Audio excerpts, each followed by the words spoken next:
Howdy, Beaverlo Bart here, and welcome. Something a little bit different than the norm, in more ways than one. Yes, instead of actually building a game, I'm actually playing a game. Well, not weird, huh? So, didn't announce anything on this one, didn't schedule anything on this, just figured I'd do it and see what happens.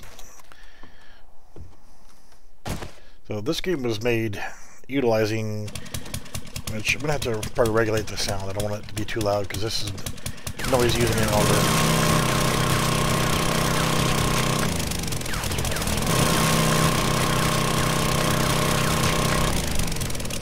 Alright, so pretty much the game has been out since 2013. I've actually had the game since before it was actually on Steam. And I actually had to convert my key over from the original, from their website over to actually play on Steam. So I've actually had it for quite a while. I've had it since it was brand new. I don't really play it all that much. Not that I don't like the game, because I kind of get bored with the same game after a while. But since the game was made with Unity, and I kind of wanted to compare how it is and why it would have been better if they with Unreal Engine 4. Sorry, just about done with this noisy ass. So, yeah. There's things that I notice here and there whenever I'm playing on this game right here, and it does have its fun points. You know, I'm not much into the whole zombie thing, but the purpose of the game is you're dropped into a wasteland where there's pretty much nothing but zombies. Actually, this is set up in a multiplayer mode, so if anybody was on my Steam friends list, could join in and would drop the password so you could join while I'm playing, just for the heck of it.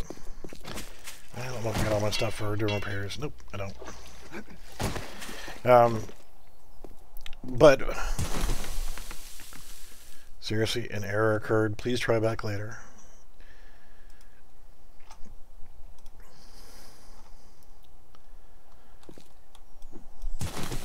Welcome to the YouTubes. Alright, if you guys are watching, if you can see what's being streamed, let me know, because I'm getting an error on my view of what's actually being played.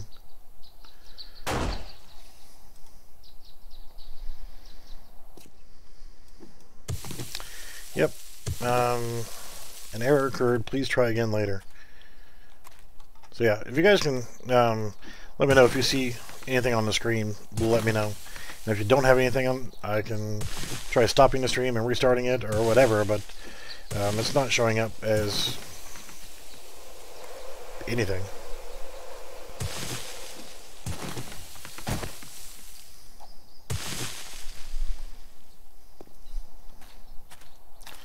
Well, that's annoying as crap.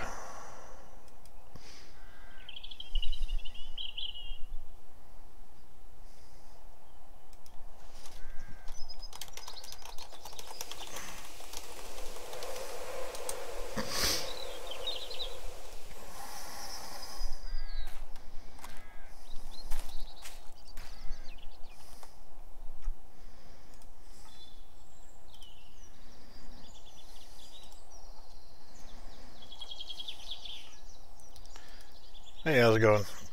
Can you guys see the stream itself?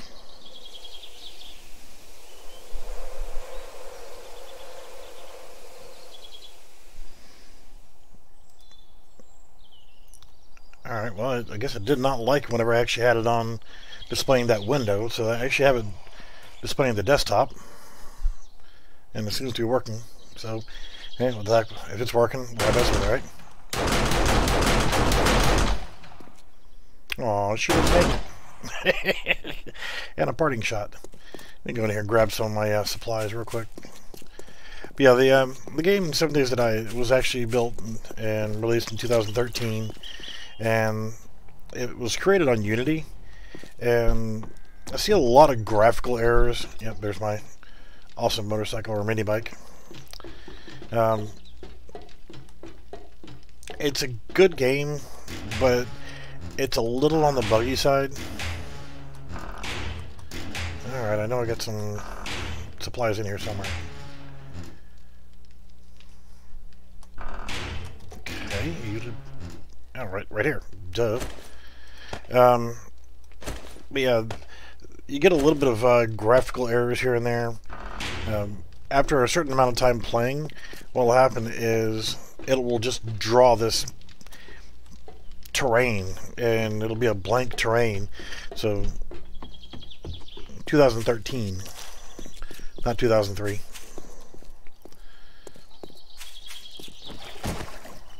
Damn it, and they broke my water. Yeah, this wasn't actual water. This is water that I added in to try to create a moat. But yeah, it was 2013 when they actually created this game, or released it.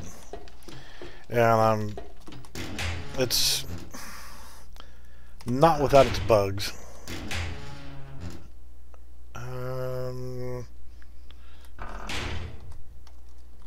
The graphical glitch. There we go.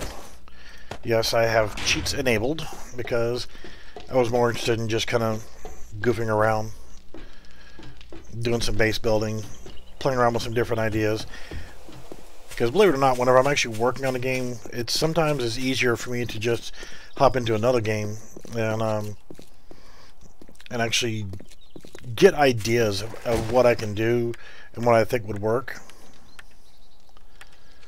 So like right now, I know that I have a spot where the zombies are getting by my auto turrets.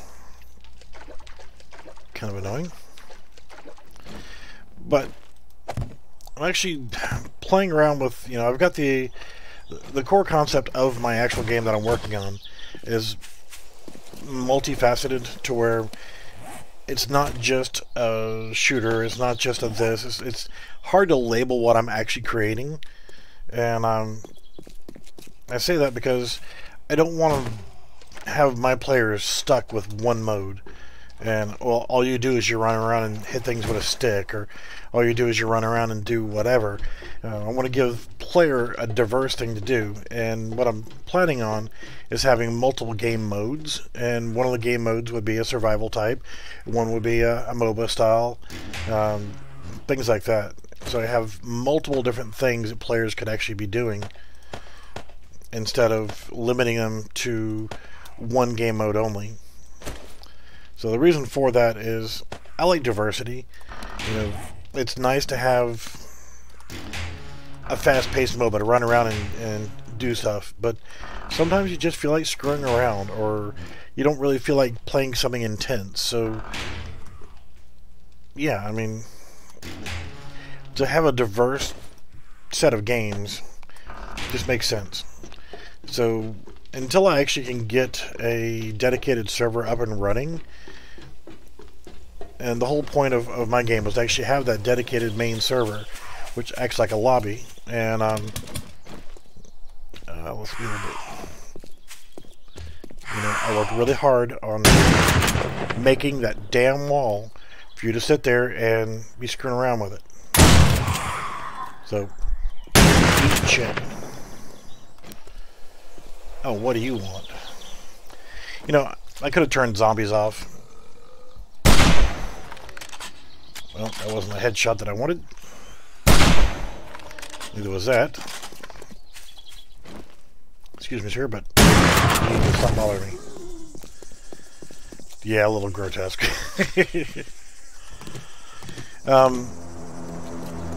an airdrop. Okay. So one of the things that I wanted on here was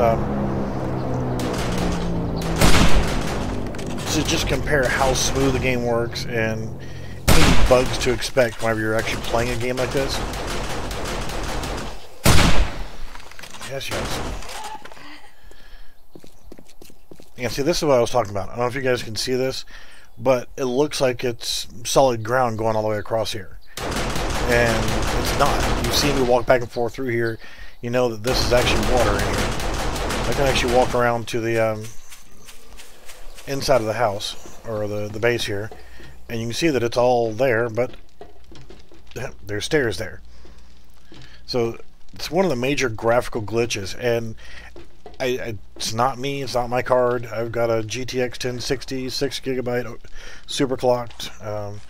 Yeah, this is the only game that does this, and I like to point fingers and say, hey, you know, it's probably just Unity or whatever else, but I've never noticed any problems like that in Unreal Engine 4. Can I help you with something?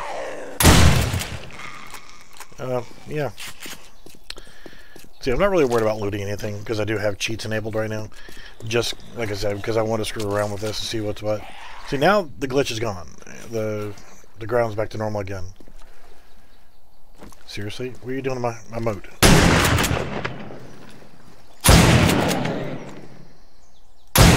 One more for good measure.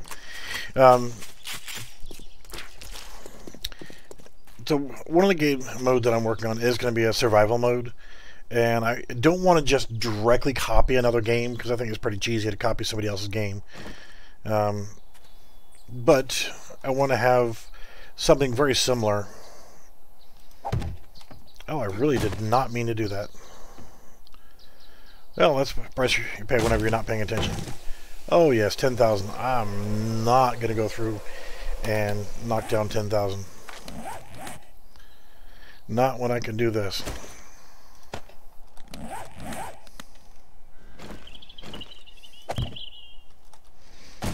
I don't mind picking up and putting down a few more pieces of dirt.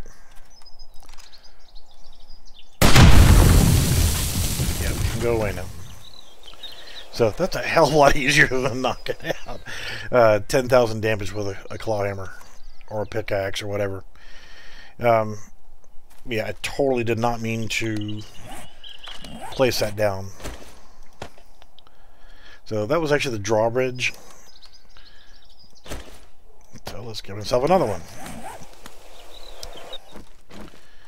So with that being said, of trying to come up with the perfect game mode and in survival, I mean, you guys into, you know, I don't know if you came here just for this game or if you just came here because it's my stream. Hopefully you came here because of me, but you know, it's a little less likely because I'm really not that awesome. This is where you say, yes you are, you're awesome. Wait, shut up. Oh. So yeah, with survival type game, I mean, really and truly, go ahead and take out this. You know, the whole zombie thing is, well, it's done.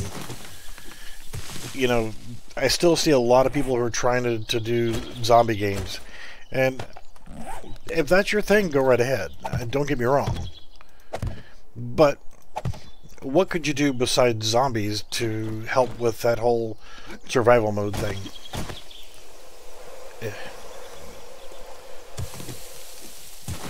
I mean, you don't want to go around just killing people because, you know, that would be terrible. That would be wrong. It would be sending the wrong message.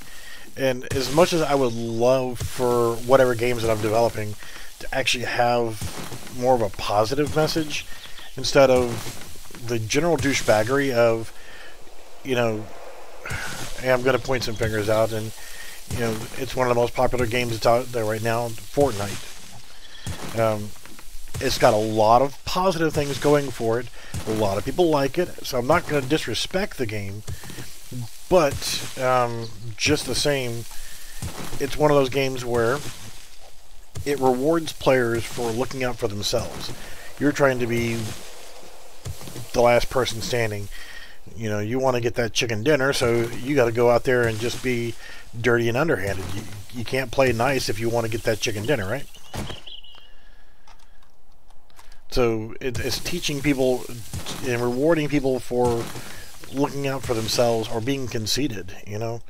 And I don't know if that's necessarily a good thing or a bad thing, but with the way people are nowadays, you know, I see people that just are absolutely, well, assholes. And no, I'm not trying to make, well, I'm not trying to not make the world a better place, but, you know, when you're talking about how people treat other people, it's one of those things where you know, would it hurt you to put your shopping cart away when you get done at the grocery store, instead of just leaving it where it's close, so that it ends up rolling into somebody else's car or blocking a parking place? Or, you know, just people don't think about anybody but themselves nowadays, and that's where it becomes problematic.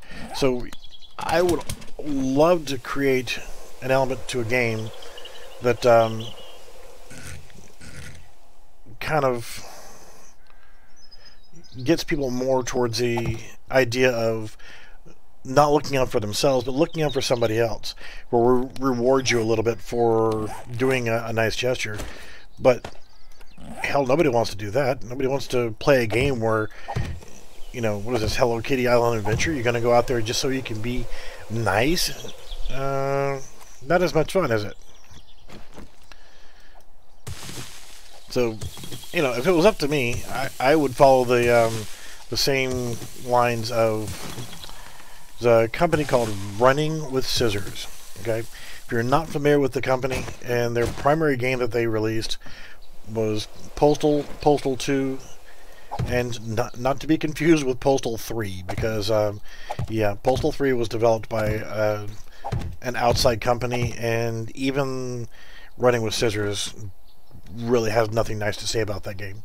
So yeah, they were, let's just put it this way, political correctness wise, it makes Grand Theft Auto 5 look like a Girl Scout manual. There is absolutely zero political correctness, and they don't even try to be politically correct. I mean, you've got stuff that you do in that game that's absolutely just horrific, but absolutely entertaining. I'm not talking bad about the game. I've bought it whenever it was new. And it's one of those games where it's been banned in multiple countries. Yeah, even the original Postal upset the masses. I mean, if you look at, you know, the things that it did, I mean, Postal 3 had some potential, but it just was not carried out in a good way. But I mean, the stuff that you can do in Postal, like, oh, I don't know, you can set people on fire, and then to put the fire out, you can unzip your pants and pee on them to put the fire out. Yeah, and that's just, I mean, icing on the cake. The weapon choices you get, one of the weapon choices you get is actually a cow's head that contains anthrax that you can throw into, I don't know, a crowd of people. And, you know, just really, really goofy ass game.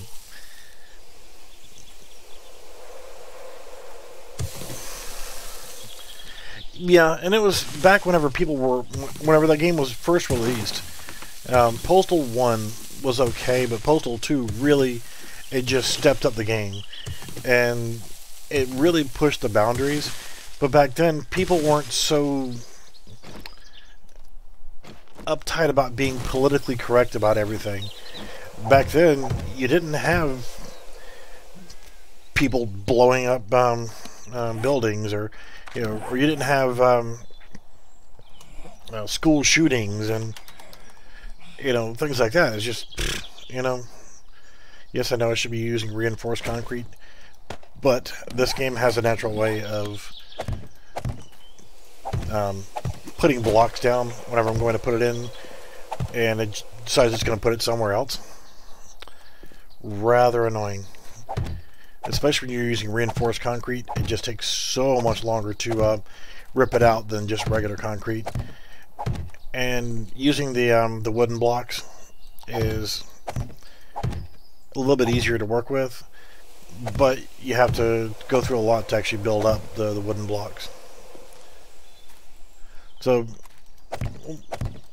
back to the whole concept of a survival game. I mean, what else could you do for survival? I mean, you don't want a game to be a real-life simulator, because that would just get really boring. I don't know about the rest of you, but I personally play games to get away from reality, because reality in general just sucks.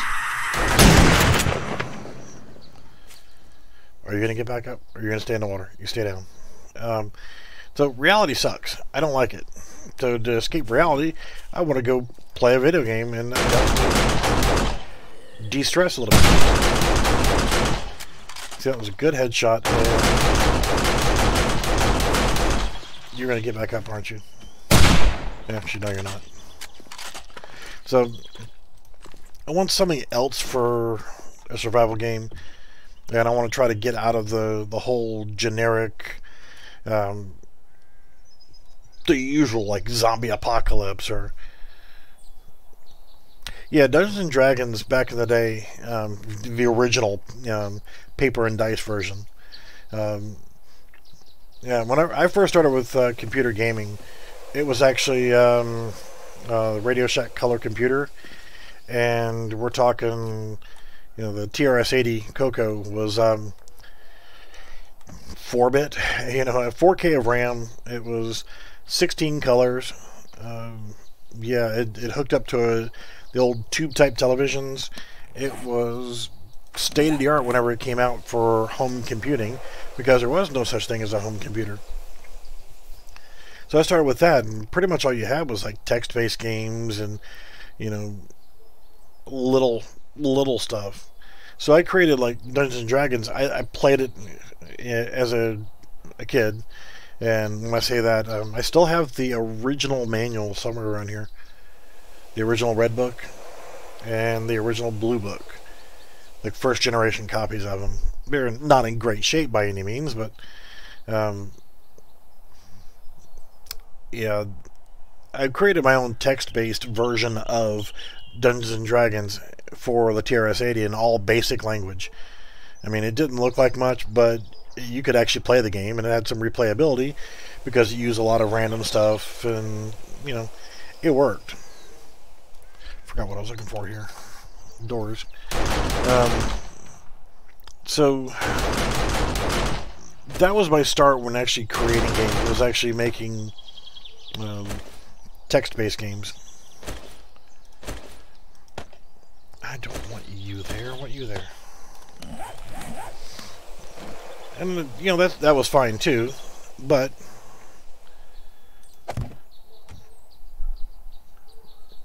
really, you don't want to put a door there.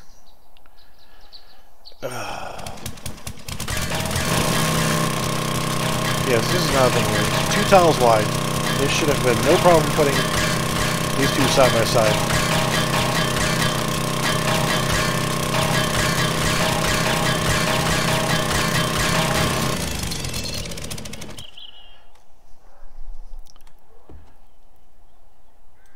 So I'll try it there. Jeez. Yep. So again, whenever it comes to, and which now let me put the door down here. Helps hit the right keys too.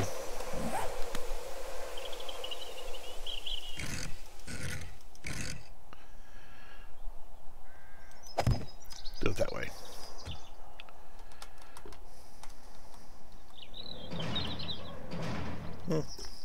Yeah, good enough.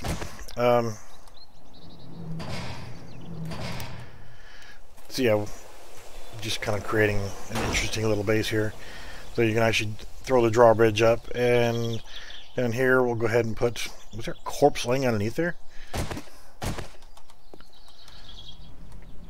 No? Okay. I'll lay down a pit here and put some spikes in it.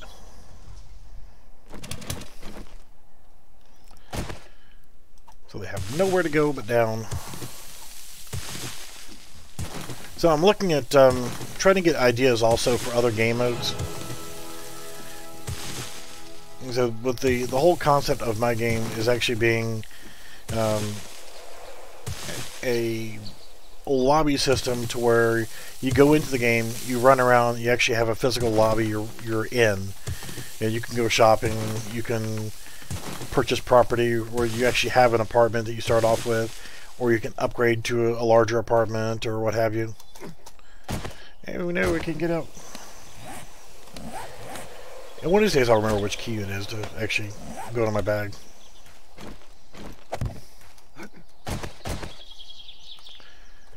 So with that main menu system, the whole concept being that gotta get this out here. You go in, you purchase your property, you're then able to keep getting interrupted by my turrets shooting people. And interact. You can go shopping. I've got a lot of stuff lined up to go into that lobby system. But until the actual lobby is ready and running on an actual dedicated server, so you would actually go into a dedicated server and play that way. And whenever you're ready to go play one of the game modes, you then select which game mode you want to go into, which we're going to have to make this deeper.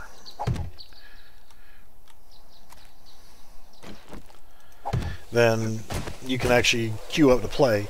And for those of you who have played any of my... Okay, I just want to make sure that the spikes weren't going to stick up through there and gouge my happy little butt whenever I go through here. So, my multiplayer system essentially utilizes Steam. It utilizes a simple system for hosting and joining a game. Oh, you asshole. And being that it is quite simple, you know, it works great. And what I use it for is for actually, and it'll be part of the actual game itself, is you can actually host a game, and then the game is listed. Really? And then once the game is actually listed, other people can see it and join your game, and everything's all good, right? So I'm going to use that same system for actually creating the individual sessions. So that'll be fine. But what I need is a listing of modes that people want to see, that people want to play. I know what I want, I know what I want to play, but I can't just create my own game just for me. I actually have to think about other people who are going to want to play the game, and I like to get ideas for things like that. The whole concept of doing a MOBA. I've got, you know, so many people who want a dedicated copy of Paragon, and honestly, I'm not against that, don't get me wrong, and gladly put out a version of it, but you have to keep in mind that there's a lot of people working on that same game mode, and the pros and cons of doing that is, if it works, great. If it doesn't, you're going to have a lot of dedicated people who played that game who are going to say, well, you know, it's not like this, or it's supposed to be this way, or, you know, I didn't play Paragon, so I won't badmouth the game, but I'm just going to say that whenever it comes to recreating it, if I do a recreation of it, you know, I want to make sure that I do it right. I don't want to do a hack version of it. And what I kept seeing is everybody that I had on my team that was dedicated towards doing Paragon related stuff, I'd ask them to do something, and I would start them off with doing the dash ability, which, for anybody that played it, Shinbi has an ability called Dash that essentially pushes her forward and allows her to travel to get out of harm's way. Well, what was happening is, in the game, you actually do that ability, and your character kind of slides across the ground, or like she's hovering above, you know, her feet are not touching the ground, it's like she's hovering. So, and that's cool, that's fine, it's easy enough to set up that animation, but what was happening is everybody that I would start off with, giving him the task of creating the dash ability, they come back with either no clue on how to get it to work, or they would actually come back with a version that actually teleports, use a teleport system to get Shinbi from point A to point B. And that's not how it actually works. So I kept getting these people to do this. I'm like, okay, no, that's not how this works. Well, but it works. It gets you there. And I'm like, yeah, but it's not how it works in the game. If I were to ask 10 purists who played Paragon, which one of these two looks correct? You know, you're gonna have a few people who don't really know, but then you're gonna have people who see the teleport version of that, and they're gonna be like, oh, well, that's not how it works. That doesn't look right. Yeah, you're always having to tweak and balance and do things. So what I'm looking at is a version of a MOBA that's totally different. And I can always go back to a Paragon themed or styled because I've got all the animations. So it's not like it's a problem. I can use all those animations on the Polygon characters. That would suit me just fine. The more I look at those Polygon characters, the more actually I like them. I hope so. I bought them, but you know, the whole concept of doing a MOBA is, to me, if you look at the definition of MOBA, MOBA is a multiplayer online battle arena, is what MOBA stands for. Battle arena. Well, here's my concept, and you guys kind of let me know what you think of it. Is as a MOBA, you put instead of one person versus one, you have teams, and it's either 3 versus 3 or 5 versus 5, 10 versus 10, whatever. But say like maybe a 5 versus 5 arena where you have 5 people on red team, 5 people on blue team. You have, and with the Unreal Engine 4, if you're creating the landscape, imagine a landscape that's 1 tile wide by 3 tiles long.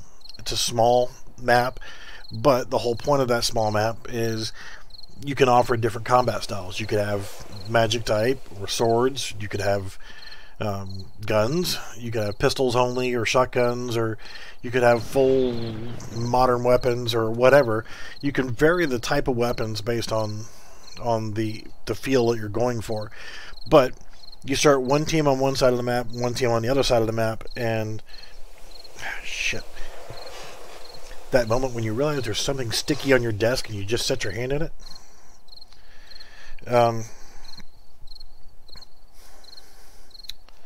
So my theory on setting up this is to create not just a modern warfare, but once the actual template's set up, you can use it in any type of combat style. But you give the players essentially a starting point and more of a capture the flag kind of vibe,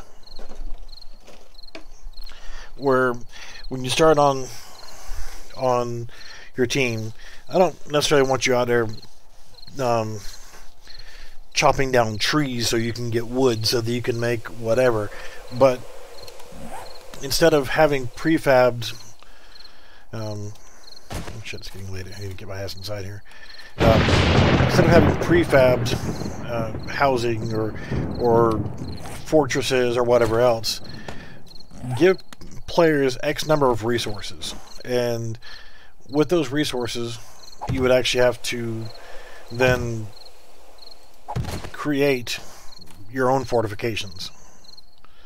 And you know, whether they're sandbag emplacements, okay, we're going to put our sandbags over here, or you know, machine gun tower over here or whatever, and actually create an element where the battlefield changes every single solitary time because it's based off of who puts what where. So you actually have to think about the placement of your items, and you actually have to think what's going to be best. And instead of relying on who has this card and who has that card, and you want to play this card versus that card or whatever, not against that, but I want to put team versus team, where the team who has the best tactics wins. And I also like the idea of unlimited spawns and actually having a point system to where you start off with either 1,000 points for each team, and the first person that has, or first team with 0 points loses. Or you both start off with 0 and you get 1 point per kill or whatever and work towards that. But I actually like the idea of a conquest mode where you have your own individual base areas and a flag, and then you have a center point. Well, you know, the center point would have a resource tick. If your team controls the center spawn point or a center point, then your team starts getting more pieces, parts to build your base up to help defend it. More towers or more sandbags or what have you. Just using modern style combat as that. So you want to control that center point and prevent them from getting to your base and taking out your base, because, you know, if you lose your base, your team's done. So that's my whole theory on that. What do you guys think about that?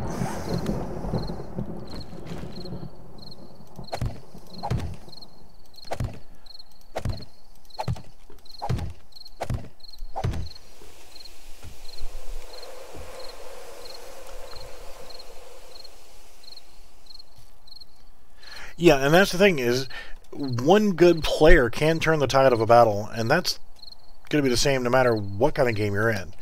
I used to play that horror gaming product, World of Stank. Yes, I'm talking shit about it, because that's one of the most toxic communities in a game you can actually come across. World of Tanks, I've gone into battles, and pardon the noise, back door is open because it's nice outside, and living next to an airport or near an airport's probably not a good combo, but whatever, sorry. So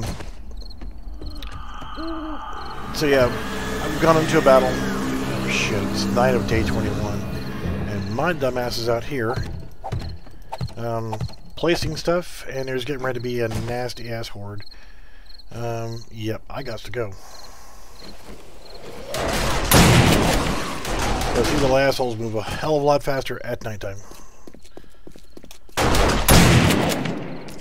Got to go, got to go, got to go, got to go.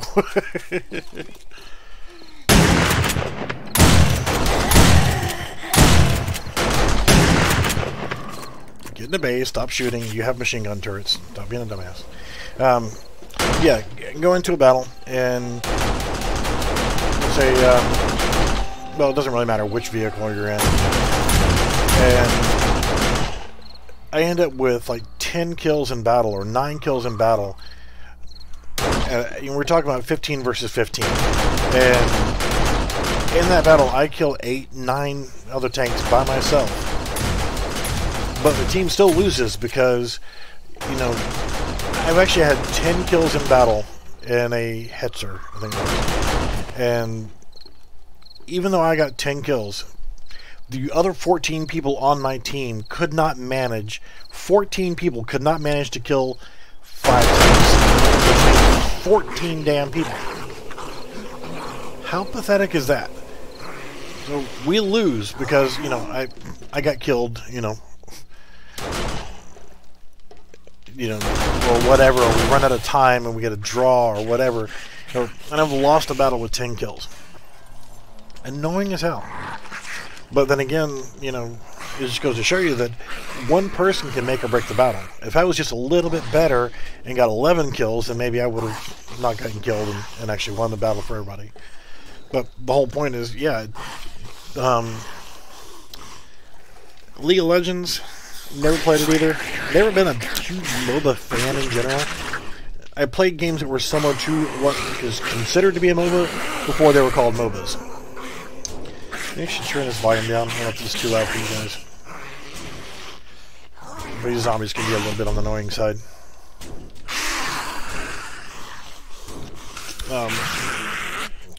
Yeah, this is day 21. You get a major horde on day 7, day 14, day 21, and so on. You feel warm by the fire. I just don't have enough lighting here. He doesn't look comfortable. But occasionally they'll manage to get enough of them where they'll get past my sentry turrets like that.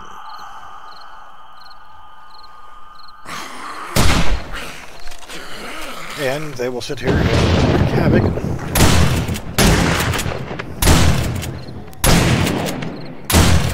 Just die already. Dang. Seriously, you're gonna get back up. Don't make me come down. So, but yeah, I would imagine with those other games, you get one good player, and they can really turn the tide of a battle. Am I turns out of ammo?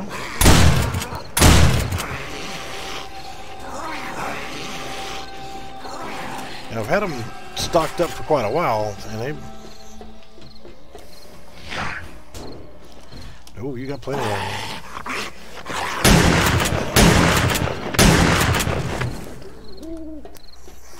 Or am I missing something? Oh, you got ammo. They shouldn't make it... Ooh, little bitch.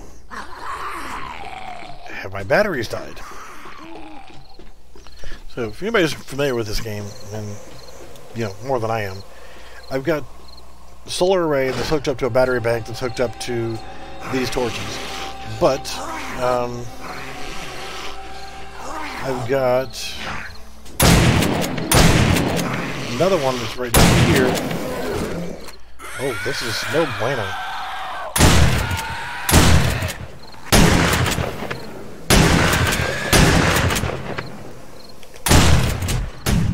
Seriously, would you die?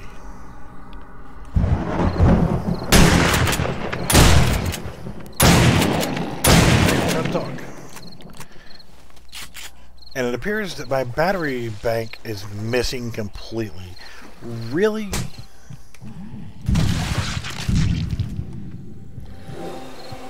That would explain why my shotgun turrets aren't actually working.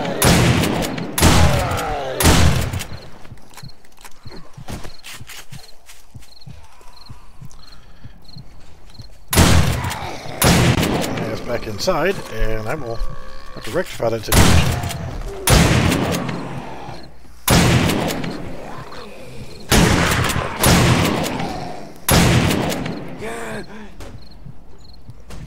Oh, poor little bastard. So that's why they're actually kicking the crap out of my damn thing, is I don't have a battery bank. The shit just disappeared.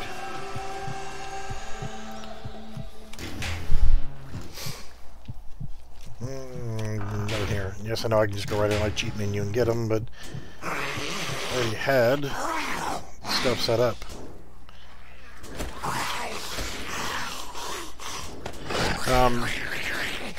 I just want to create a good siege type, you know, team versus team environment where you can actually utilize your resources, put down turrets, you can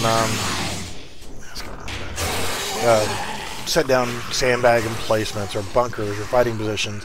Have some already pre-set up on the map around each fort on each side, but create it to where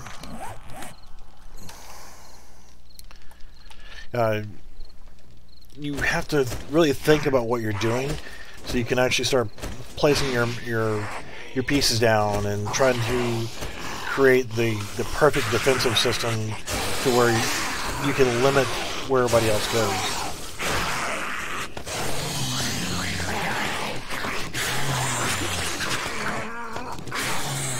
I need 12 batteries. 1, 2, 3, 4, 5, 6, 7, 8, 9, 10, 11, 12. And I need 2 battery banks.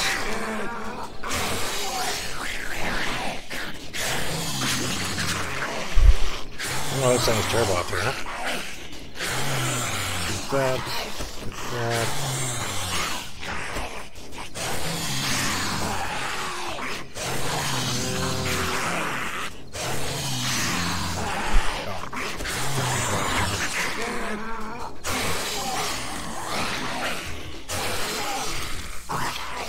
This is not a good time to find out that your battery system has gone away.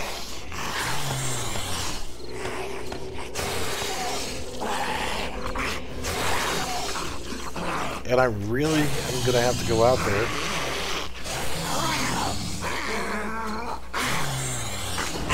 There we go. Okay, that one's still up.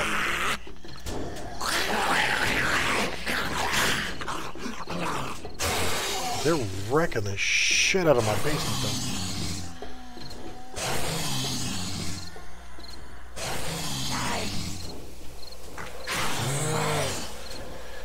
I am gonna have to go back down there, I think.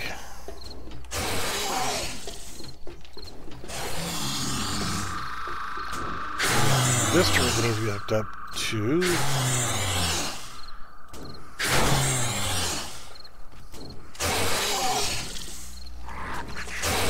Alright, it's hooked up. That one's hooked up. Alright, so the gun's working. Good.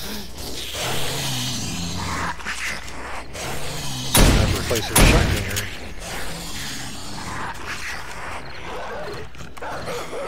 Don't really want to be out here.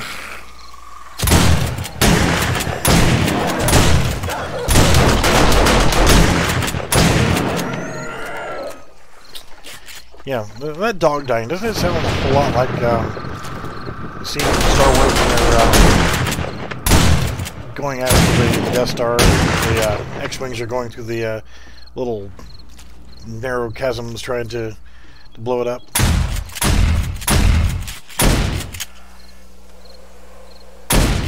Oh, he bought it. So I don't get why this shotgun's not working. 20 pound, 45 watts, with a max output of 198.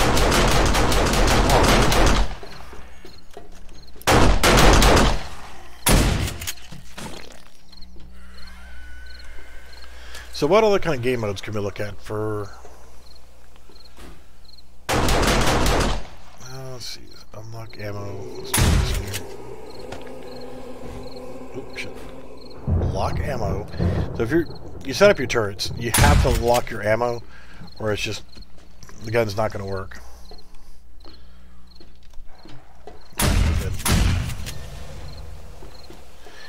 So yeah, well that siege mode I think is going to be great. I think a lot of people will like that. Damn it, it's dark.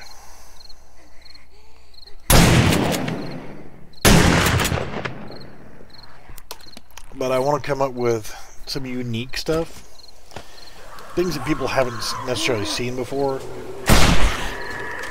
Ass. Them both just snuck right up on my ass. Cause he's actually dead. He's just wiggling. He has no head. There we go. What a glitchy little thing.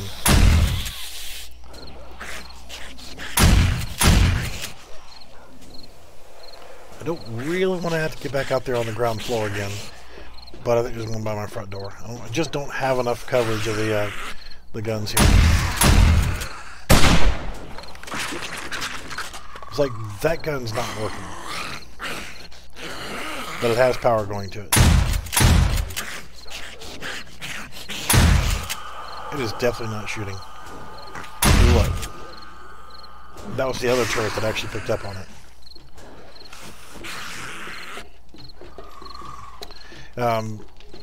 I've got the siege mode already started, so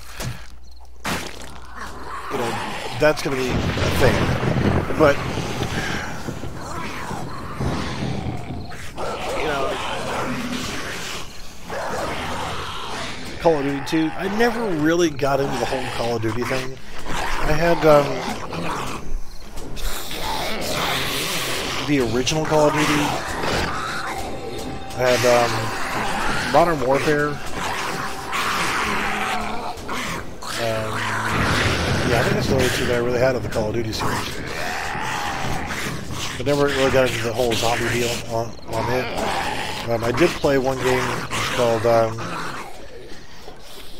Combat Arms, and it got so full of hackers and cheaters and everything else that you almost couldn't really enjoy it. And okay, I have too much junk in here. So I'm not going to get rid of these batteries and stuff. I can actually use them over here on my other side. But well, think of it, I actually had solar panels down there. That's what I'm missing. I had solar panels for each of those two battery banks, and they were actually charging the battery banks up so that during the daytime the batteries would constantly be charging, and then whenever nighttime came, then it could just do its thing and shoot zombies. It's something I gotta fix real quick.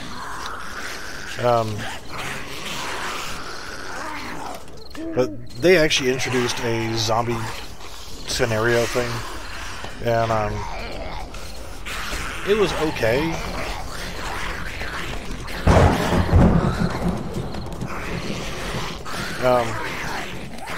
Didn't really care for the overall game because of the amount of people that were just cheating.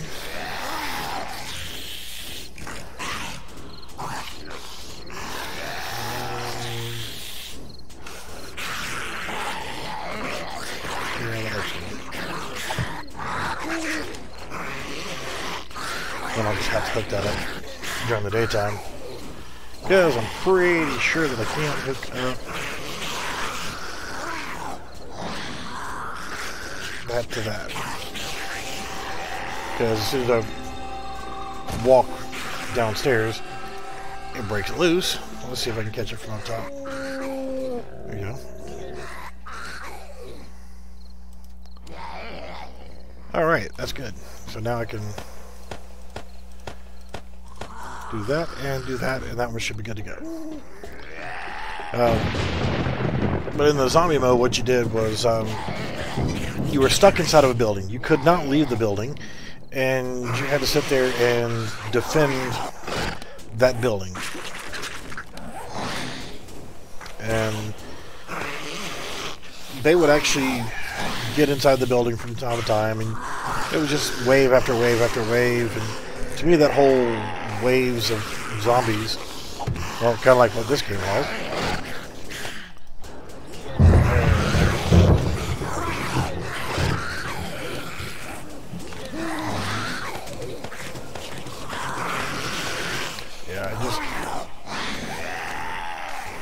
I don't get in that whole waves after waves of just mindless nothingness, you know?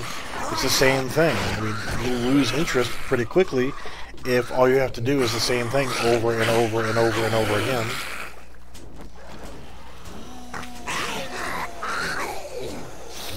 You.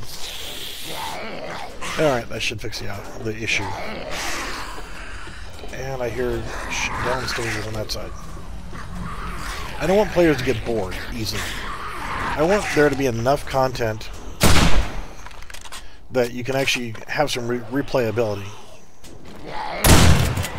And to me, I know that yeah, with a MOBA, you actually have to worry about having your setup correctly, like Paragon with cards. If you had to play this character versus that character, you know, you could only have one of this type class in the game, and you know, I know that's how they were trying to balance things out. There's a never-ending fight to balance it, and to me, that just gets old. So, whether it's the got to constantly be balancing things, or just no content, and again, even if you try to balance everything,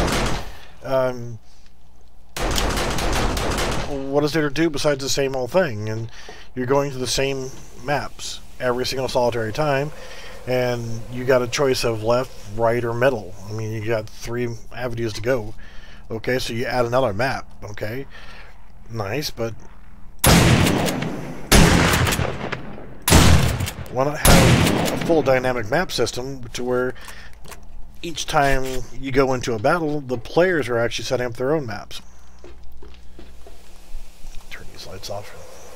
4 o'clock, so the lights are not actually going to help at 4 o'clock in the morning. Doesn't make sense, but you can see we got a blood moon, which means it doesn't matter what kind of lighting you're using, this is as bright as it's going to get. Normally, during a regular end of day where it's like 4:20 in the morning or 4 o'clock in the morning in the game, you have what looks almost like frickin' broad daylight.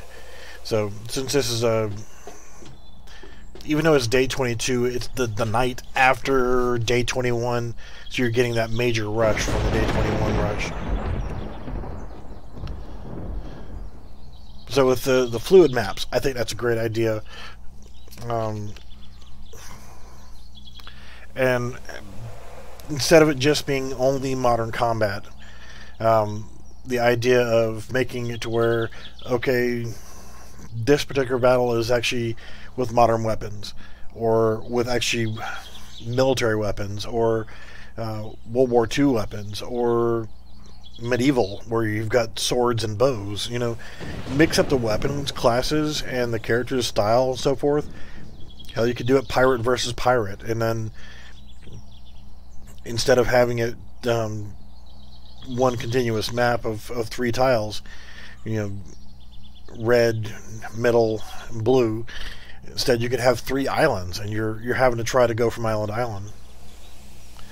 Warframe does have a lot of good things going for it, and one of the things that I like to do in MMORPGs, whatever you're talking about, lots and lots and lots of yeah, there is some randomly generated stuff in there, and it's a pretty cool overall game. But and I see people just, and the same thing with World of Warcraft. Whenever you actually have a main city area where people migrate to, what happens is excuse me, people will sit there and they will be the zombie hordes. You go into, for example, in Star Wars: The Old Republic, it's the same. You go to an auction area or a main city where there's a mailbox or whatever. You'll have people just standing around one NPC or one mailbox or the auction vendor or whatever. You'll see 20, 30 people just standing there AFK. They go there, they go AFK. So with my lobby system, I wanted to create a way of dealing with that. And the one thing that I want to keep at all times is, if you ever play a game and it doesn't take long and there's going to be a spammer, and you know, a leveling service or gold spammers or what have you, they're gonna find a way of getting in there. And I actually did a video a while back of one of the bots being used in Star Wars: The Old Republic, and what it is I'll use this as an example. This tile right there. Yes, I'm shooting my own fortifications. But what it does, the bot sits here on this one spot, and something will spawn over here, so it'll turn and use its weapon to pull it, and then it will sit there and fight that one mob, kill it. Something else will spawn over here, it'll pull this one, and it just stands in the same spot and turns 360 degrees at a steady rate, at a real slow but steady rate. And it's like a clock ticking, going around, and if it detects anything, it'll shoot it and pull it. And the thing about Star Wars: The Old Republic is you can't use chat until you're level 7, I think it is. But you can stand there on that one rock and use your bot to turn in circles and kill everything and go from level 1 to level 5 without having to ever touch your character, besides walking him out and standing him on a rock, turning on the bot, letting it go. And some ass clown actually had the nerve to comment on my video saying how pathetic it was that somebody was botting doing that, so they could go into the major city areas and spam for a power leveling service or a gold spammers or whatever, and it's just pathetic. Nobody likes it. So my lobby system is going to be a little bit different. Instead of worrying about a chat bot or something of that nature, there will be at least one moderator in the lobby at all times, 24 hours a day, 7 days a week, a permanent person that has a shift, a schedule, a regular full-time job, if that's how you want to look at it, or a part-time job, where they come in and they work for 3 hours a night or 5 hours a night or whatever, and they will monitor chat. Bitch, you tearing up my walls? Yes, I can shoot him in the head and end him with one shot. But you're not supposed to do like that. Dare you tear a hole in my damn wall? Go away.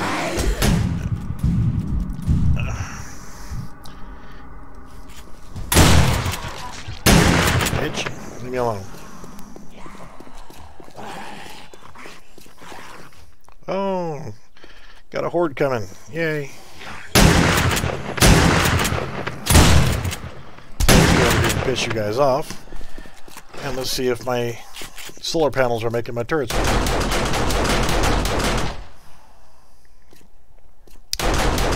So what'll happen is if you get somebody comes in there and they're doing a chat spam, well, they can immediately, instead of just throwing the ban hammer on or doing something like that, what'll actually happen is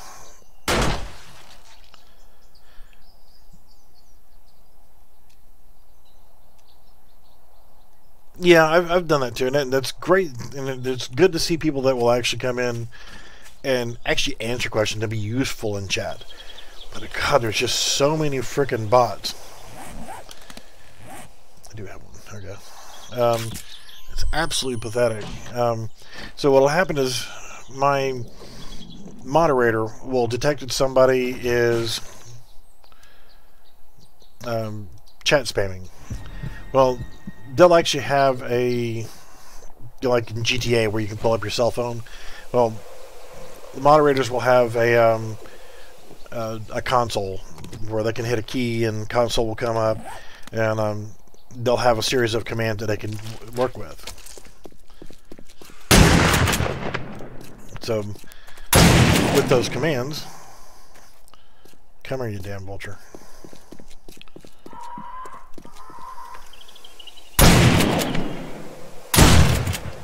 Yay, duck hunt.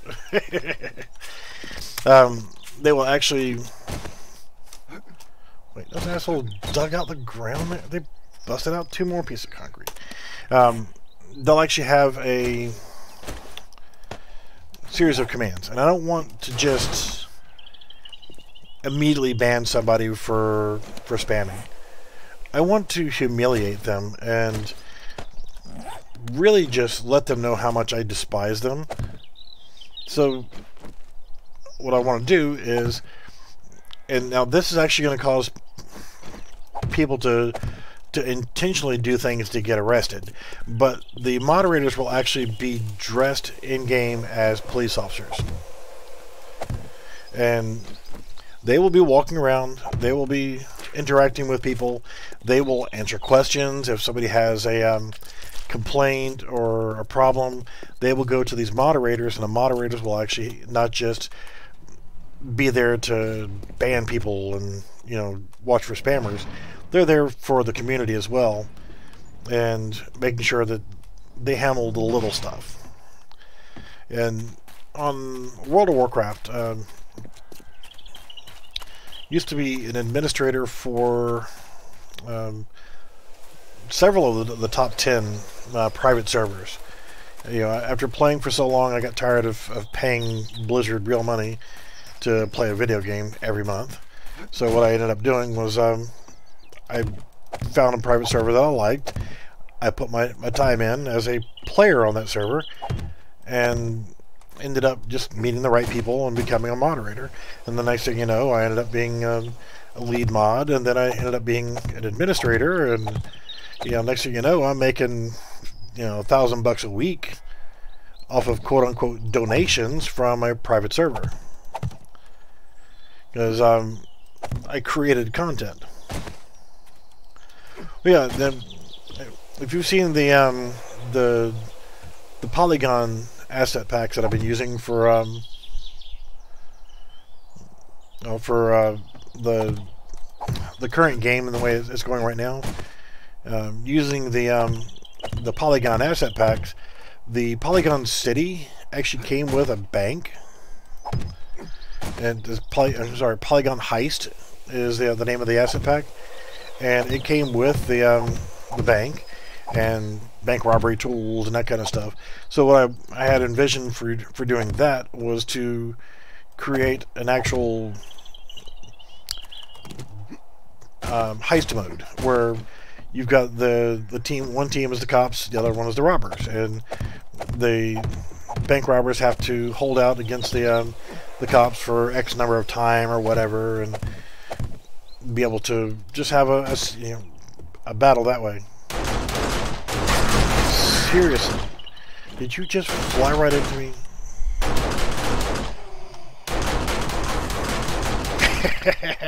It's waiting for my gun turret to finish him off. So I like that idea, having the bank heist, and I already have stuff that I can use that will let me do that. So that's cool. And by setting up things the way I'm doing right now, I don't want that there. I want to use those asset packs to the best of what I can. Some people may not like the Polygon characters, but I think they look great. And in a worst case scenario, they're great placeholders until I can actually employ somebody full time that can actually do the models for me and create all the assets, because I just don't have time to build the entire core and build all the characters and do everything all myself. Actually, rethinking this.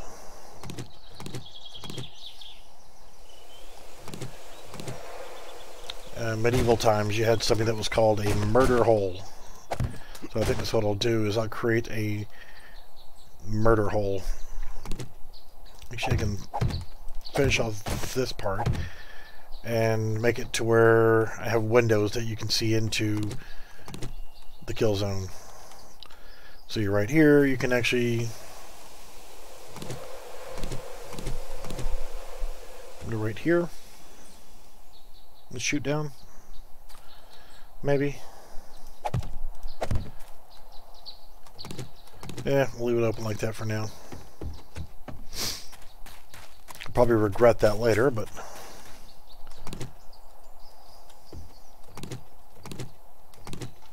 or you can step up and shoot zombies that go into your spike pit. Now, with the Polygon characters and the Polygon asset packs, again,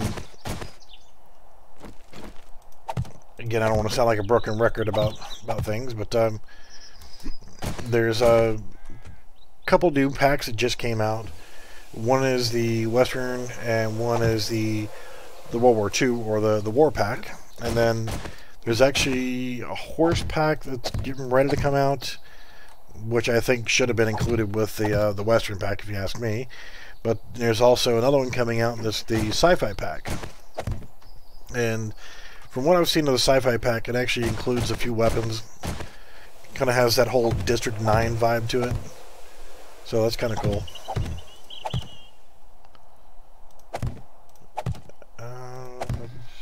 Yeah, come all the way over to here. I don't know if anybody, if you're familiar with the District 9 movie.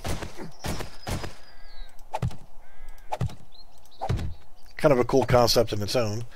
But I really want to get the Western pack. I really want, because, you know, I'm a cowboy at heart, so. But the war pack, oh god, yeah, that World War II pack. It has tanks, planes, ships. Yeah, there's just so much cool stuff that's in that asset pack that can be made to function. I really need to get my hands on them to know exactly what can be done with them. But from what I'm told, that you can actually use the turret on the tanks can be set up to actually turn, but I don't know if the gun can elevate or not.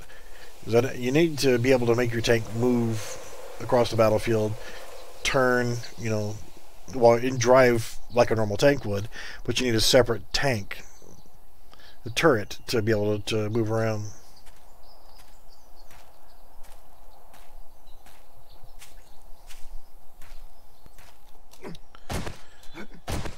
So yeah, if you can't elevate the gun, it would be kind of an issue. But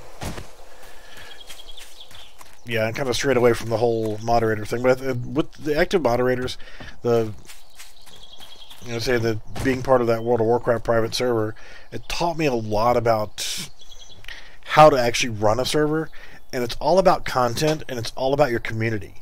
And being that it was a private server, you didn't have to pay to play, but you can make donations to the server to assist them with running things. You know, it was kind of a kind gesture to make a donation. But if you're going to go, you know, spend your hard-earned money on that and donate to the server, you know, there was a thank you package we would throw your way that maybe had a special sword or armor or whatever else.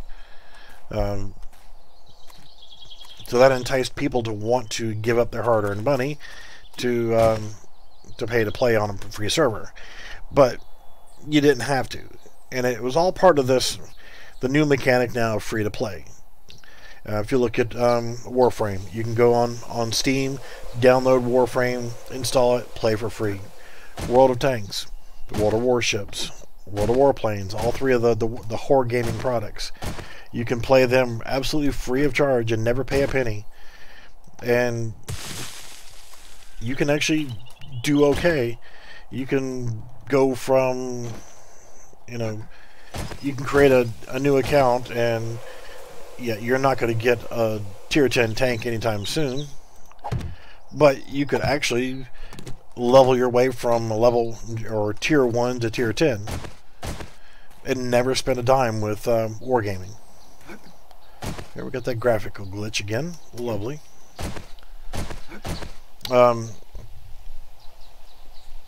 However, if you choose to buy some premium content, and you know, it's all how you do your premium content, and I'm definitely up for it, you know, but I think that everything that you get from premium content should be cosmetic. I don't necessarily disagree that, you know, you want to get a premium tank. That's one thing, but that premium tank needs to be balanced to the point where it has a benefit, but it's not overpowered by any means.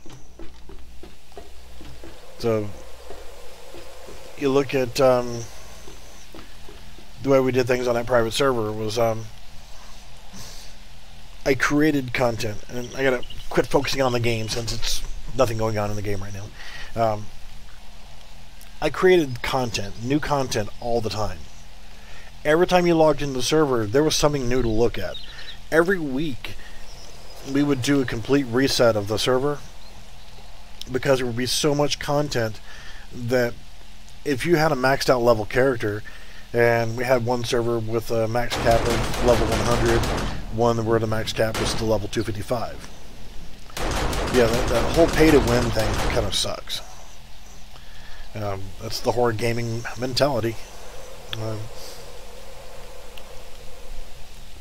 But once you were max level, like in World of Tanks or a lot of the way that they are now, once you get to tier 10, what do?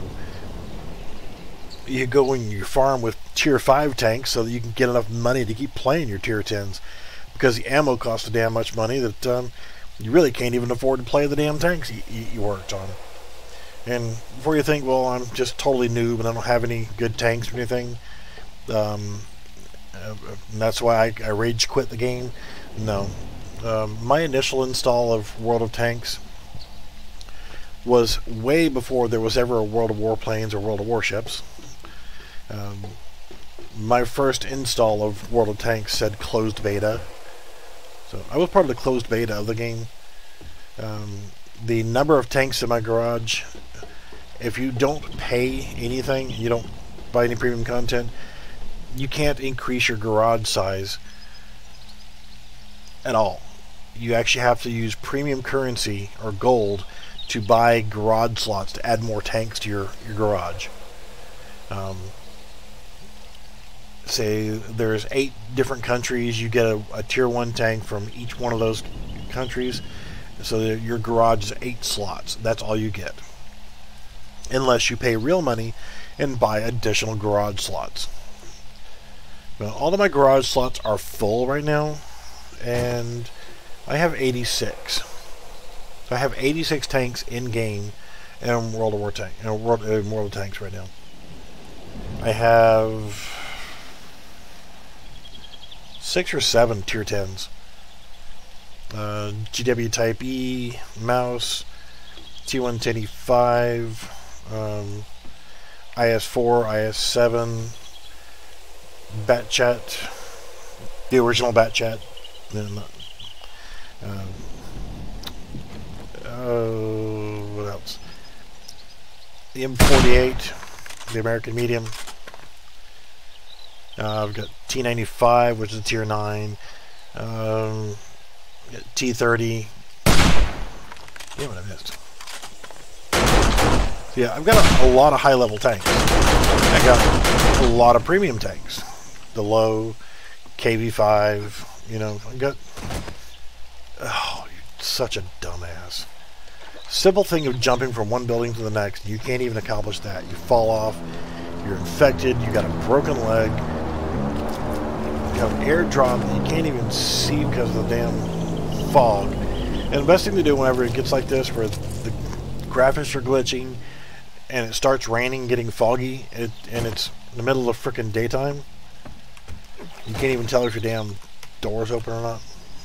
It's best to just restart the game, because it's shit at this point. It's going to stay consistently foggy all day long, all night long, and you can't tell the difference. So the game is just kind of, you're done at this point. Get out of my inventory. I don't need you. I don't need you. Don't need you. So, if in this game had been made with Unreal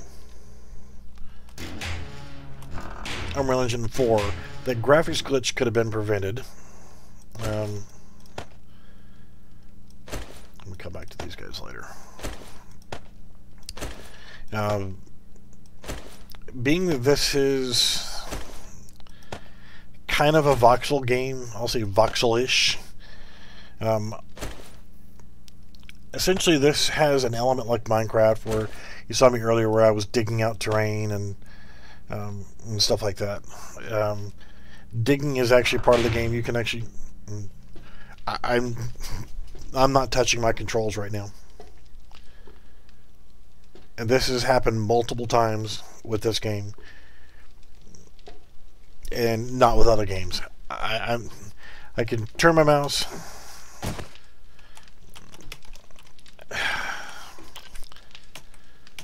And yeah, it's stuck walking forward, and it won't stop.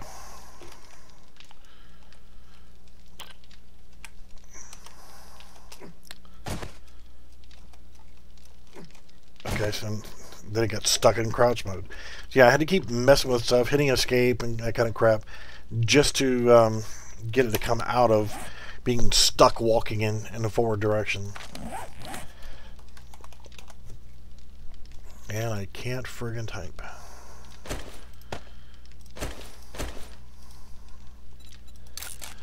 since I broke my freaking leg or sprained my ankle or whatever. Now I need my freaking antibiotics. Need to get organized with my shit in here. No, I didn't want to take the whole frickin' stack. Use.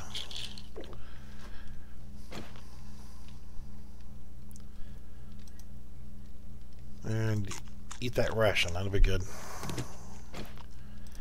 Drink some beer. That's always good for a sprained ankle, right? All right.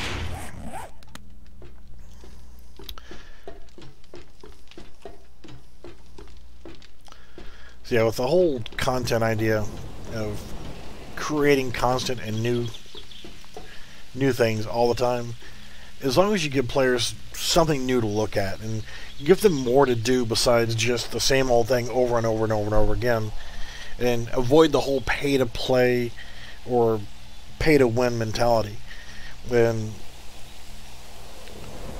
that business model doesn't sound like it's a really good business model. And yes, it is a good thing that your game actually makes a profit, because you want to feel like you've earned something, you've made it. You're not going to be a billionaire because you created one video game, unless your name is Marcus. Go by the name Notch and create a little stupid voxel type game where you dig pieces of dirt and chop down trees by punching them with your fist, and then making those into blocks of wood, which you then make your house out of blocks. Yeah, frickin' Minecraft sold for what, $2.1 billion? Okay, so that was maybe not a good example, but out of 1 million people who want to be a game developer, how many actually succeed in creating a game themselves? They end up having to hire more people to help them along the way, but Notch. Yeah. Minecraft is painful to look at just in general. It is a terrible looking game. Yes, if you look at my desktop, there's an icon for it. Yes, I've had that game for quite a while too. But if you think about it, he did good. He created a game that millions of people played and enjoyed, and still play and enjoy.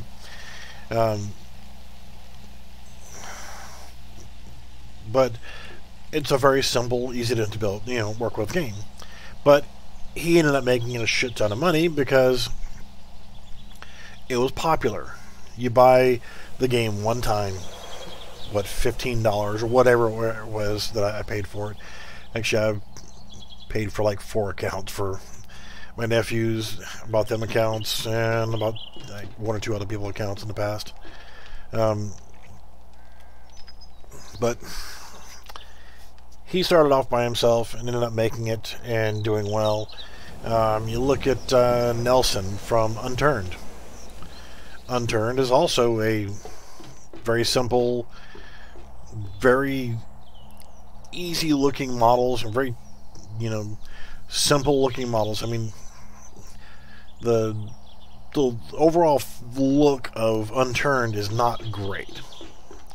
The gameplay was pretty good overall. But what you have essentially is a low poly version of this game. You got zombies, you got guns. Oh, now it's gonna snow. Lovely. So it's just, he started off by himself, and he did the game as free to play, and you could actually contribute $5 and get a gold account or whatever. And I did that. I got the gold account just because, he was 16 years old, dude. He was trying to use that money to put himself through college. But they're free to play. You could download it free. You could play free. Never pay a dime and have a good time. So, yeah, I wasn't bad. He did good. But like I said, out of 1 million people that try to become a game developer, maybe 2% might actually make it. Yeah, that snow lasted a long time, didn't it? 1 or 2% at best, optimistically, ever do anything gaming-wise with their product. And I don't want to be that, because they create a game that does one thing. Yes, 7 Days to Die is like that, but you can actually do multiplayer. Same thing with Minecraft. Look at how the players have actually modded Minecraft into so many different styles of play. You know, it's kind of cool. And I want to... with my game, I really want to do the free-to-play kind of deal.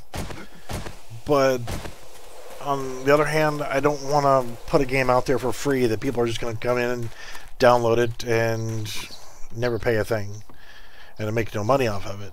But then again, do you really want to pay for a game to find out that it sucks?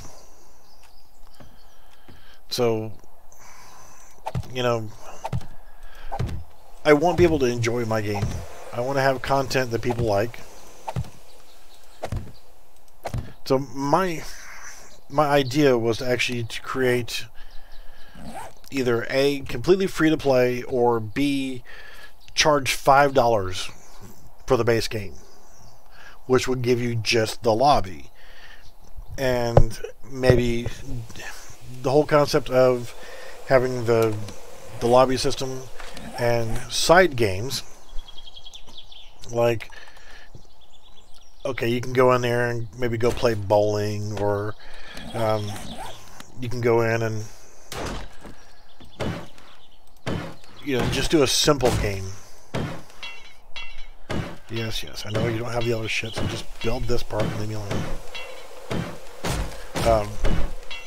But would people pay $5 to just get a lobby and the basic games like bowling and maybe one game mode? I mean, what do you expect for $5? What do you want for a $5 game? But with there being so many games that are out there that you can download and play for free, you know, how do you compete with that as well? You've got to have really good content to get people hooked into it. So you really got to give them one game mode for free if you want them to be able to come back and keep playing your game, and to think about buying other game modes. And like, say, if I did the Siege mode as an example, you go in there, you got one map, and it's just that Siege mode.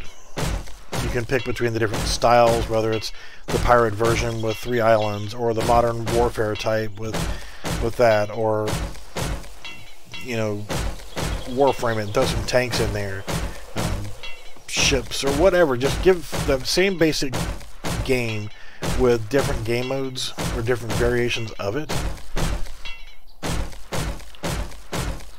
I mean, seriously, would you pay $5 to get a game that only had one game mode? That's where the huge part of that comes in, is character customization. And unfortunately, with not having a good number of people that are able to create custom assets for me, starting with only the one game that would have to be really good. But if you only had one game mode, you had to pay $5, and you know, if you had to pay $5 and they only got one game mode, but you had other things to do, where you could actually hang out with your friends or what have you. If there was other stuff for you to do besides, you know, like I said, if you only had that one game mode, I'm going to lower this damn door before I step my ass into spikes. Would it be worth $5? So you got for your $5, you got one major game mode, but you also got an apartment and a big social 3D lobby where you can run around, hang out with your friends, buy stuff to put in your apartment, like buy furniture or a TV or a stereo system where you could actually play your own MP3s through it, or an online playlist like through Amazon or whatever. There was a lot of other little features you could do while you're in the lobby. As least amount of restrictive as possible. I don't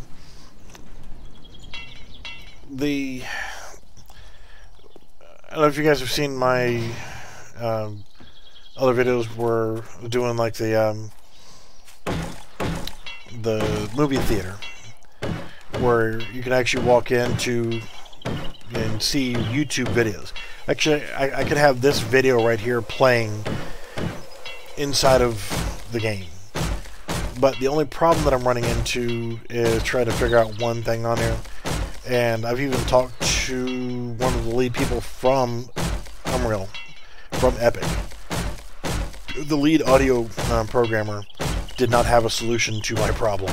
So the problem is I can play the videos just fine. You can see them. You can hear them. They're awesome. You can have and play YouTube videos. There is no sound attenuation whatsoever for doing that. So if I play that YouTube video, everybody on the frickin' map is going to hear that video. Even if they can't see it, they could be 10 miles away and they still hear that same video. So that's why I pulled it out of my lobby system for right now, is because there is no sound attenuation to it. There's no way to do it.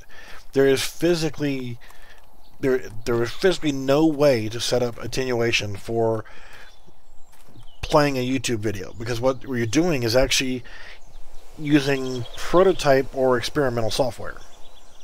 There should be a fix for it. I can't figure it out. The lead audio programmer from Epic Games can't figure it out. Nobody else can figure out. There is no viable solution as of yet. So that's where the problem lies, is since there is no viable solution for it, I've had to pull it out. But here's the thing though, if you're in the lobby and you decide you want to go to your apartment is either A, part of level streaming, to where it's actually a mile away but still on the same map. And I can do level streaming and accomplish a lot of what I want to do, but not all of what I want to do with my lobby system. That's why it needs to be a dedicated server. Because I need to be able to save that information of the lobby that you're in. So when you leave from the lobby to go play a game, and you return to the lobby, you come back to the same lobby you left from. And even though when you're off playing that other game, you're playing that other game is actually a session, a game session itself. When you come back to the lobby, yeah, those things, the footsteps, gunshots, all those things, sound attenuation is no problem. I mean, I can actually get out of this game right now and load up a project in Unreal Engine 4, and which can actually do that, because this is just getting pointless at this point. I go into, and you're giving me that problem again. An error occurred. No, the error is, I'm going to shut up. Sorry, I'm working on another monitor right now. So yeah, you're going to see my desktop. And yes, there is that Minecraft logo I was talking about.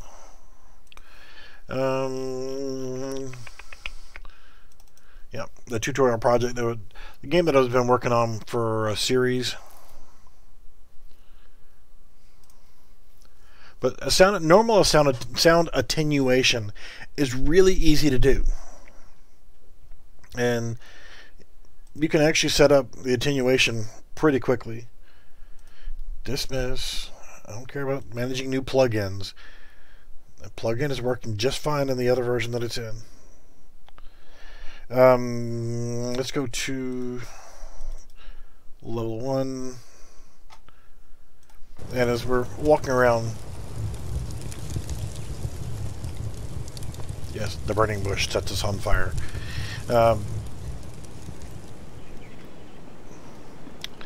Sound attenuation.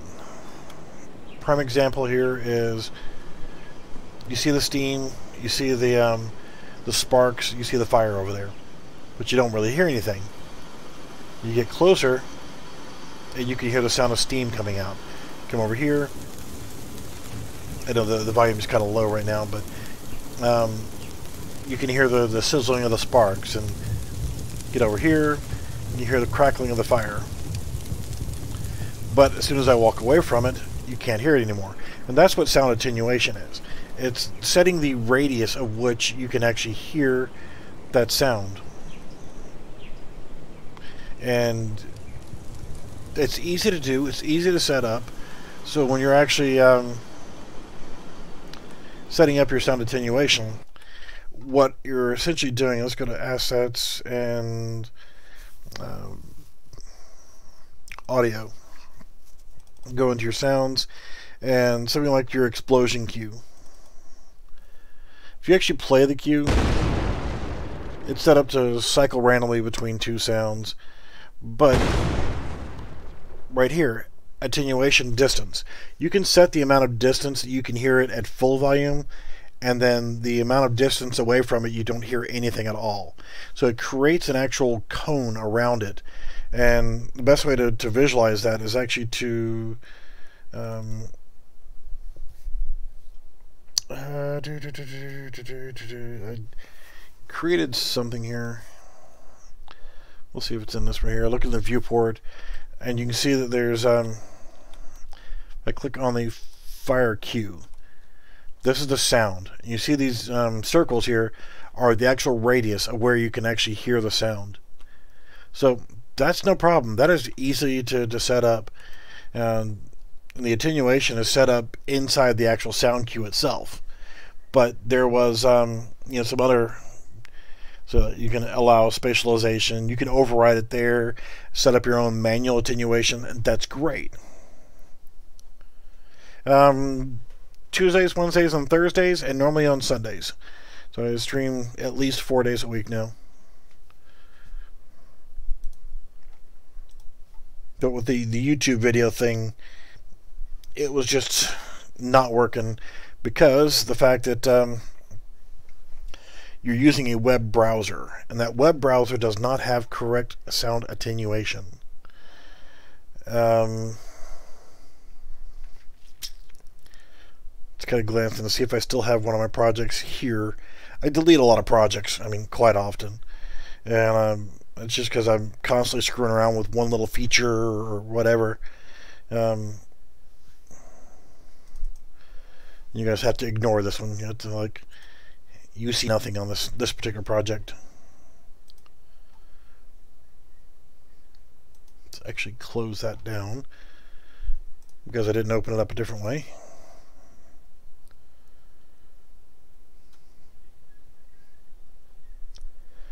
So yeah, you see nothing on this video. This is nothing here. You don't see this.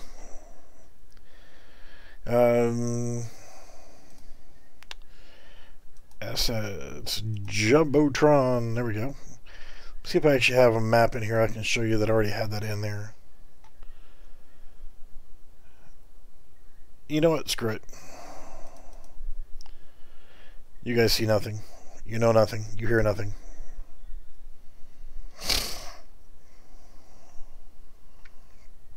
This was some stuff from another project that I'm working on.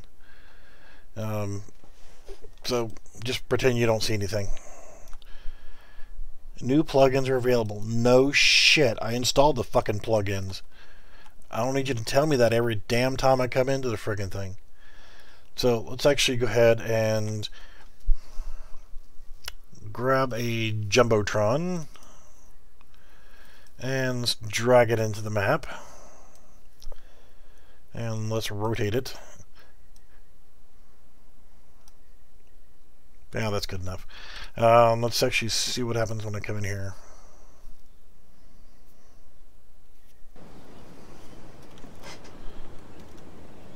Alright, so this is probably not going to work all that lovely because of the fact that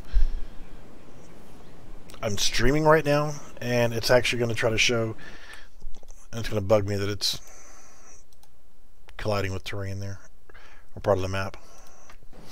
So what it'll do is, and it depends on the connection, and let's go to first person mode. You can see I've got the little widget spinning up here on the screen, and what will happen is, if my connection was good enough to be able to stream and do this at the same time, what will happen is it'll actually, based off of your internet connection, it will actually then start streaming an actual YouTube video.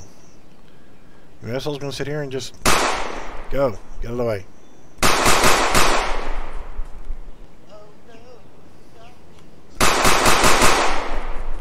I'm gonna sit here and block the doorway. Fix that, bud. Hey, you little asshole. Alright, so it's not actually loading. But it does actually work, because what happens is in the Jumbotron itself, there's actually nothing. The Jumbotron itself is primarily just this, and it loads in a widget, and the widget is actually loaded in from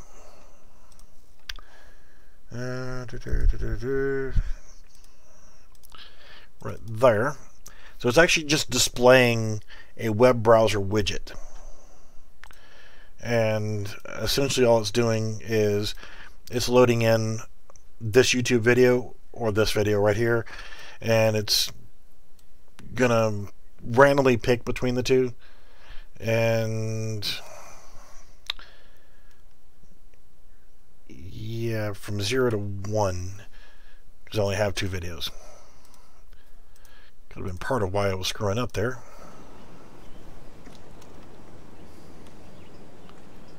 But it worked. It worked just fine. Just right now, the thing is not going to load because of my internet connection. But essentially, and I did a video based on setting up the Jumbotron. Some things you add in there are when you're putting in the link for the video you want to play. If you look right there below the video, you'll have a share button, and then it'll come up with the link you can copy, and it has like random looking letters right there. You can use that same link to go directly to it, but with adding in the question mark, the ampersand symbol, autoplay equals 1, and encrypted media, basically you copy exactly what you see right there. You can actually set up a YouTube video to play as a URL inside of the widget. If you're actually creating the widget, you need to make sure you go to your plugins, and see, this is the new one that I just downloaded. The Factions extensions, I'm actually going to do a video on that later as soon as I figure out a little bit more on it. But on the built-in, if you look into web browser, just type in web. If you enable that right there, then it's going to give you the ability to create a web browser inside of a widget. So if you guys want to learn more about that and see some more about that, I can put that into well, I mean, it's already in another video. Just gonna have to like sort through my channel and find it. But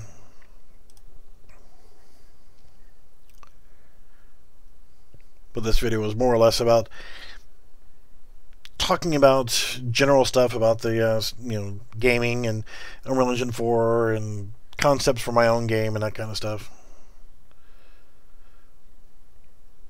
What I can do is actually, if you guys would rather watch Unreal Engine 4 stuff or more 7 Days to Die stuff, you just have to let me know. And gonna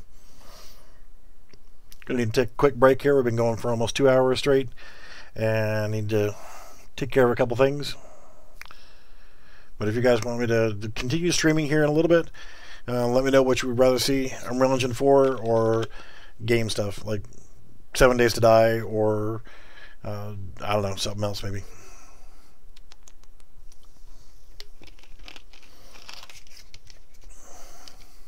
Alright, well, I'm going to do a quick save all on this and close out this. And going to go ahead and call it for this video, and you guys can let me know in my Discord channel, or you can leave me a comment here while it's still up, or comment after the fact and let me know what you want to see. But I don't mind to continue streaming, but I do need to go take care of a couple things. Alright guys, well, thanks for watching, and we'll see you again really soon. Game development stuff? Alright. I'll actually give me about 15-20 minutes, and I'll bring the stream back up again, and we'll do some more Unreal Engine 4 stuff. So I want to look more at this Factions plugin. It's free on the marketplace, so if you go to Epic Games Launcher, go to the marketplace. I'll show this real quick, and then I'll head out, and then go to free. You scroll down, go past all this lovely stuff. Yeah, the Infinity Blade effects. There's some really good stuff in here. It's absolutely free. Right here. And the code plugins, it's called Factions Extensions, or you can just type in Factions and it will come up to right there. And it is free. You can just install the engine right there, and it's for setting up group factions. So I'll cover that in the next video, and I'll show you what I've learned about it so far and how you can kind of start integrating it into your own game projects. So we'll do that, and like I said, I will be back very shortly, and I'll reset everything on the stream so that it actually reflects that correctly. Alright, I'll be back in a little bit, maybe about 15 minutes.